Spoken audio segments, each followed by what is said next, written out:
Hi, Hello. welcome to Right Woman Right, and thank you Hey, so much for agreeing to talk to us about creating an inspiring space. it's my pleasure. Tell But me, tell me what that means to you. I can see behind you, you've got beautiful colors and shapes. You're actually wearing everything about the frame that you're sitting in right now is gorgeous. So, talk to me thank about how important that is. um well obviously I'm in my one of my workspaces, I'll be honest. And because this is work, it always has to be a representation of who I am and what I believe and um, what I'm also offering to the world in the form of service. And so it, it's you know how they say the way you do one thing is the way you do everything. It's what I believe. So whether it's the way I dress, whether it's my space, whether it's the way I write, um, my intention is to make women fall in love with everything, with themselves, with life. It's romance all the time. Right. That's the essence of my work.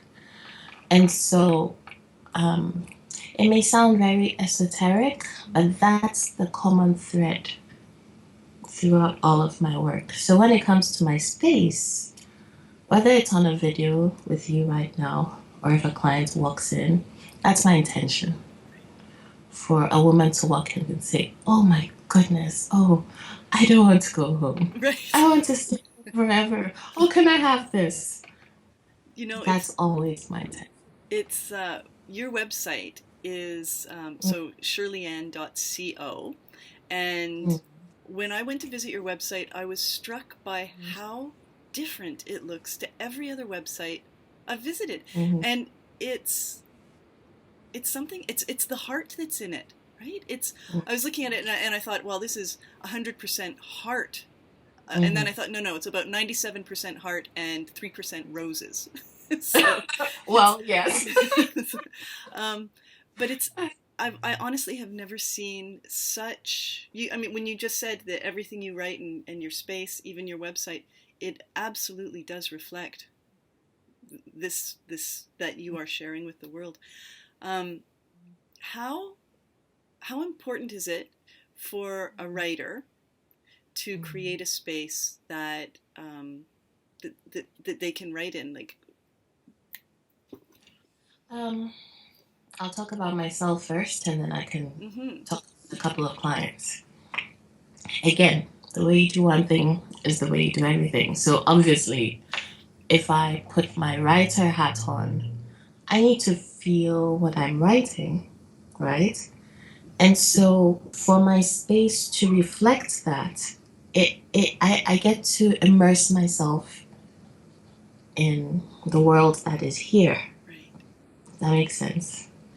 And so I think it's important if now I'm not saying if you're let's even if you're let's say you're a travel photographer, wouldn't it make sense to have photographs of travel and um, little mementos and stuff all around you because that will keep you inspired. We're visual, and yeah, so um, I think visuals are very important.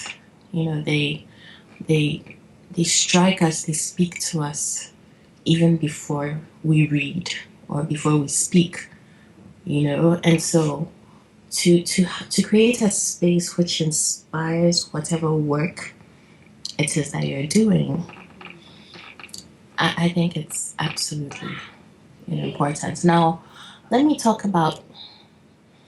I have a client who's an attorney, right? Now, you would think that I would say if she's an attorney, she should have like just her books in the background, but that isn't really inspiring. That's functional, right, right? And so, um, focusing on my philosophy, the way I like to design and decorate, I want to focus on what she loves, right? I don't think she wakes up in the morning and let's say it's during the weekend. She would rather stay in bed or watch TV, work. And, no matter how passionate she is about work, work isn't going to be the thing that is going to pull her. Right. But if she has a space, which, think about when you were a little girl and you had a new dress, right? And you couldn't wait for morning to come Right. to wear that dress. I think your space should be the same. You can't wait to get into that space to do your work. That's the philosophy I have behind creating an inspiring space. So what would you recommend to a woman who Mhm. has got a space that maybe she has to work in, she doesn't have her own office to do her writing. Of course. So Of she's course. working in a family space, but she Mm. needs to create something that makes it Like create inspiring. her cocoon, Yeah. So right? do you have any ideas for how a woman could achieve that? I go back to the same philosophy. What do you love? So let's say if you had to work in a family space where, there's a lot going on around you, you know, mark your territory. So Okay. even if it was just your desk, like my desk is burgundy, there's color, Nice. right? And you also say you're overwhelmed by clutter. So I I would recommend that your desk have nothing on it, Mm-hmm. but then you still have your color. And then maybe one thing, and for every woman it's going to be different, right? But I'm talking to To you me. right now. Yeah. What is your one thing? What would it be? A piece of art? Would it be a photograph? Would it be something published? What makes you feel good? What makes you feel accomplished? What inspires you? What gets your juices flowing, your creativity? Think about that, right? And at least have that one. It could be a plant, Right. your rose. I don't know, but think about it. Be intentional, Right. right? I don't believe in leaving things to chance.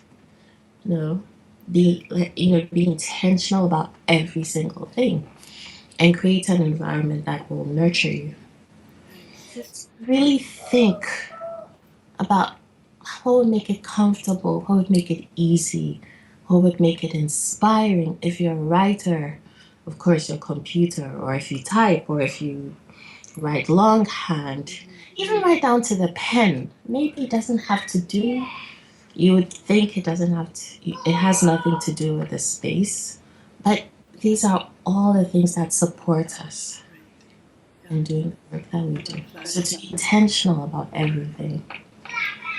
I love the inspiring noises in the background. Your son, right? Yes, my son. He's It's fabulous. Um, awesome. so you were mentioning on being intentional. Uh, One thing Mhm. I noticed that I was really excited about on your website was that you actually have a manifesto. So Yes, I do. tell me Mhm. before you read the manifesto to us, tell me how it is that you came uh, to write a manifesto, why you wrote it, and then maybe read it and tell us what it does for you. Because I think that the inspiration and part of having a space, well, I should show you. While you're looking for that, I'm just gonna grab the. Yeah. I don't have a Mhm. manifesto that is just words the way most are, but Mhm. I have this, which I have posted, which I just took off the wall, Mhm. and it's like it's Oh, my visual manifesto. that's your visual man. That's Yeah. even more interesting. And it has words on it: approachable, scream, Mhm. this is me. And that was a big part of what I had to, as an author, had to come to Mhm. terms with, was my own voice. Mhm. And I didn't Mhm. know that when I was creating this visual Mhm. manifesto. I just knew Mhm. that I was struggling. Mhm. Unleash your wild side, creative, intuitive, the freedom to thrive. And then Mhm. these three important words right here: yes, Mm. yes, Yes, yes, yes. yes. So when I saw your manifesto, one of the first things when I was designing the Right Woman Right site and membership and program, was one of the first things I thought of was this manifesto, because it's so hard to stay sometimes committed to a big job. Yes. And that manifesto is something we can come back to and say, this is why I'm doing it. This is who I am and what's important. So if you would, I would love for you to read your manifesto. Yes. Do you want me to tell you the story, or do you want me to please, read it? yes, sorry. Tell me the story, yeah. Okay, so I will. And it's a lovely story. I remember this so vividly. I was lying in bed. My son was about 1+, I had him just about when I turned 40. So it turned he turned my world upside down, because I didn't think I could be a mother. So it was all about my career. That was it, And so motherhood was very, very, very, very overwhelming. And my father had also passed away around the same time that so I'll just say it, I was depressed, period. I felt like my life was over. No matter how much I loved my son and in awe of him, I was overwhelmed. Right. And I didn't know how I was going to fit these pieces of my life into my life, So there's a photographer I follow. Her name is Shirleys. And the story could get long, but it's important. Upon coming to America, because I'm actually from Ghana in West Africa, and that was where I experienced the bulk of my business, time-wise. Upon coming to America, I felt this resistance towards beauty. I felt this strong resistance from women when it came to beauty. There was this fight. Women would see me and compliment me and say all wonderful things. And then the moment I said, oh, I can give this to you too, they would shrink. They would fall back, and there would be this wall. And it was very confusing. So, I had all these things going on. And so coming to Bryce, she's a photographer. She started out as a glamour photographer back in the days when glamour photography was the thing. And she said even when the genre died, she believed in it, so she stayed with it. She stayed with glamour photography even when it had become like a pariah, and she evolved it, grew with it. And so now she was teaching other photographers her method. And so she taught these classes on a website called Creative Life. I don't know if you've heard about it. Yeah. I found her, and she happened to be connected with this young lady who had cancer, very young woman who had cancer. And this woman just wanted to tell her story, talking about still being beautiful, regardless of what you're going through.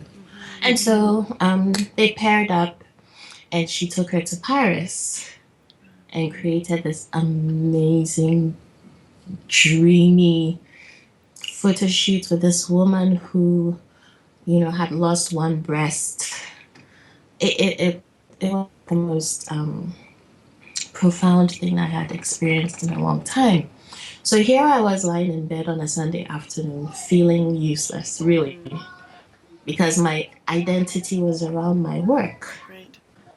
And I wasn't working, right? And so I was lying in bed feeling sorry about myself.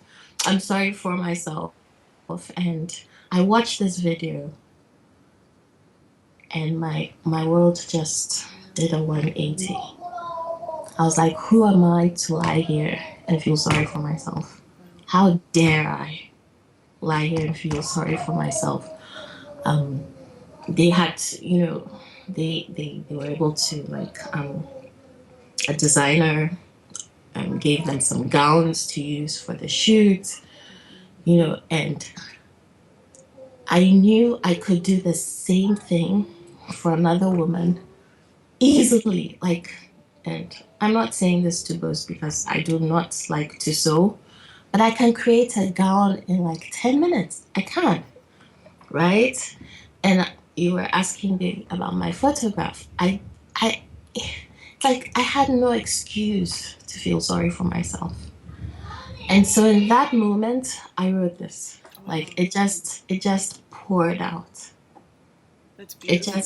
It didn't, I didn't even have to think about it. And so this was like a promise I was making to myself by declaring this.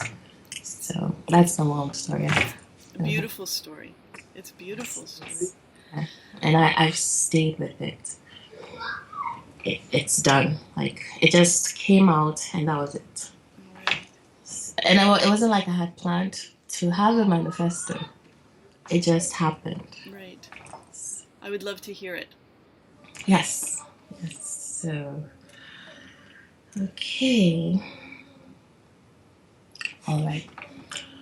My desire is to design for you, lavish you with beauty, love you, create for you, photograph you, paint you, create magical experiences for you, create soul-stirring and beautiful spaces for you, inspire you to love you, inspire you to love your body, inspire you to love womanhood, inspire you to love life, to bring the sway back into your hips without being afraid. My desire is for you to see your beauty, for you to feel your power, for you to blossom, for you to shine, for you to fly, for you to be anything you desire to be, have anything you desire to have, do anything you want to do, for you to be your own leading lady on this grand stage we call life, and to breathe in inspiration, for you to feel life, for you to know you, for you to love you completely. It's absolutely beautiful. Thank you. Thank you.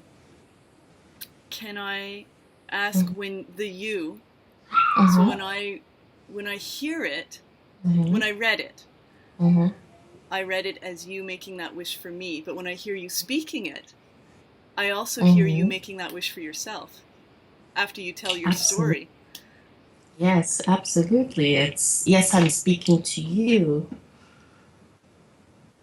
but the very fact that I'm engaging in this experience with you, that's a gift. You see, that's the gift. We receive by giving, right? And so the very fact that I can create this for you, I'm a part of it. I cannot not be a part of it. Right. And that's where I'm lucky. That's where I had to turn things around and say, oh my goodness, I'm the lucky one. Because by doing this for you, I'm a part of it. Right. So.